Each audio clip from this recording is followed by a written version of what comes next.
안녕하세요. 텍사스에서 현재 가장 이슈가 되고 있는 뉴스를 이민자들이 꼭 알아야 할 것 같아서 전해드리려고 합니다. 지난 7월 4일 이후 중부 지역에 대홍수 피해를 입은 이민자들의 이야기 중 가장 중요한 내용들만 정리해 보았습니다. 끝까지 잘 들어보시기 바랍니다. 지난 7월 4일 그날이 독립기념일 연휴였어요. 텍사스 사람들은 야외로 나가 파크에서 고기도 굽고 재미있게 가족들이랑 놀고 불꽃놀이도 준비하면서 평화로운 하루를 보내고 있었죠. 그런데 갑자기 하늘이 어두워지더니 하루 이틀 사이에 말도 안 되는 폭우가 쏟아졌어요. 그 누구도 상상 못했죠. 거의 한 달치 비가 이틀 만에 내리면서 텍사스 중부가 물에 잠겼고 그 피해는 정말 컸습니다. 공식 발표로만 134명이 사망했고요. 수천 명이 집을 잃고 대피소로 갔습니다. 그런데 이건 단순한 자연재해가 아니었어요. 경고 시스템도 없었고 정치도 제 역할을 못했고 특히 이민자들은 정말 큰 고통을 겪었어요. 이 이야기는 단순한 뉴스가 아니라 우리가 사는 삶의 민낯을 드러나는 이야기입니다. 기사청이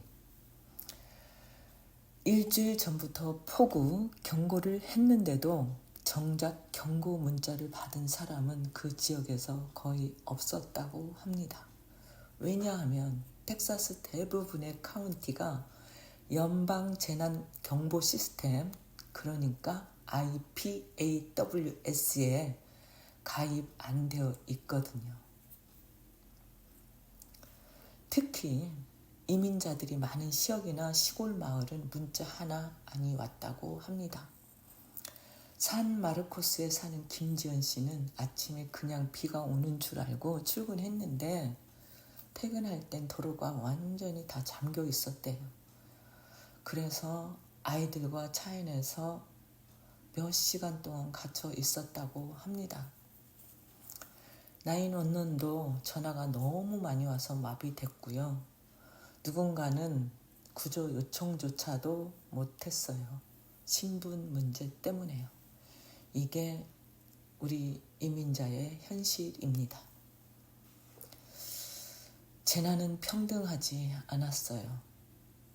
부자 동네는 고지대에 있어서 피해가 적었지만 저소득층이 많은 곳이나 트레일러 하우스 단지나 서민들이 사는 아파트 지역은 그냥 그대로 물에 잠겼습니다. 어느 76세 할머니는 가족과 통화하며 대피하려고 무지하게 노력을 해보았지만 구조대는 결국 도착하지 않았고요. 나중에 숨진 채 발견됐습니다. 마지막으로 손녀에게 문자 메시지 보낸 것을 봤는데 물이 차오른다. 나중에 보자 라고 손녀딸에게 메시지를 남겨놓았더라고요. 이게 얼마나 안타까운 현실입니까? 게다가 많은 이민자들은 911, 911 전화조차 안 했어요. 신분 문제나 추방이 걱정돼서요. 재난 속에서도 이렇게 이중고를 겪고 있는 것입니다.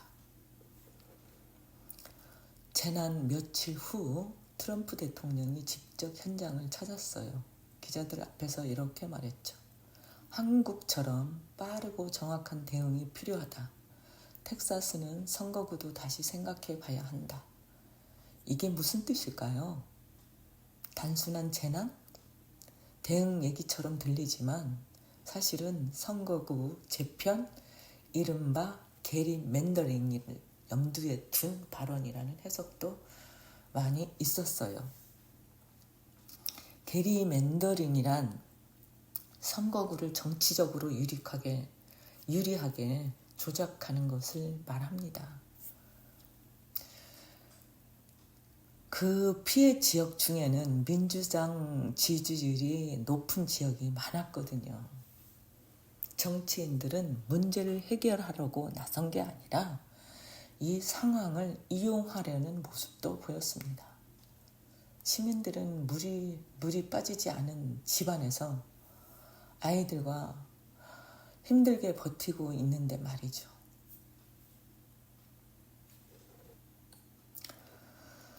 언론과 방송은 정치인의 발언, 피해 규모만 반복했지만 이민자 커뮤니티의 목소리는 거의 들리지 못했습니다.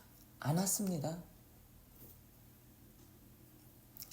비영리 단체에서 일하는 마르코 씨는 우리가 간 지역들 중에 며칠 동안 아무 도움도 받지 못한 곳이 있었다고 말했어요. 그 이유요. 이민자 비율이 높고 투표율이 낮은 지역이라서요. 한 한인 가족은 침수된 집에서 영상 하나 찍어서 SNS에 올렸고 그 덕분에 간신히 구조될 수 있었어요. 전통 언론은 뒤늦게서야 주목했지만 이미 SNS에서는 그 영상이 수십만 회 이상 공유됐죠. 커뮤니티에 힘이 없었다면 그들은 지금도 잊혀졌을지도 몰라요. 그래도 희망은 있었어요. 정부가 오지 않아 이웃들이 움직였거든요. 달라스의 한인교회는 자발적으로 쉘터를 열고 이재민 200명에게 숙식도 제공했고 히스패닉 커뮤니티 센터는 아이들을 위한 임시 학교까지 열었다고 합니다. HEB 마트는 자사 트럭을 동원해서 물과 간식 그런 한 구호품을 직접 나르고요. 특히 공공기관보다도 훨씬 빠르게 대응했다고 합니다. 그리고 한 멕시코계 10대 소년이 물에 빠진 할머니를 업고 건너는 장면의 영상은 SNS에서 수백만 회 조회되면서 화제가 됐습니다. 그냥 이웃을 지키고 싶었어요 라고 했는데 그 말이 참 울림이 있더라고요. 그 다음에 한 목회자는 이렇게 말했습니다. 정부가 오지 않으면 우리가 움직여야죠. 이것이 신앙이고 시민의 도리입니다. 이 말씀이 저에겐 감동이었어요. 이제 마지막으로 질문 하나 드려보겠습니다. 재난이 닥쳤을 때 여러분은 누구를 먼저 떠올리시나요? 경찰? 정부? 아니면 이웃? 이 영상에서 전하고 싶었던 건 단순한 뉴스 그 이상입니다.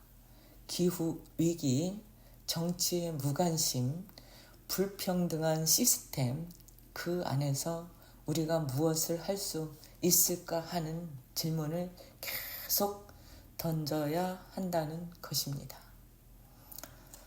이 영상이 좋았다면 댓글로 나눠주시길 바라며 구독과 좋아요도 물론 잊지 마시길 바랍니다. 왜냐하면 침묵하는 다수는 세상을 바꿀 수 없지만 질문하는 소수는 세상을 움직일 수 있기 때문입니다.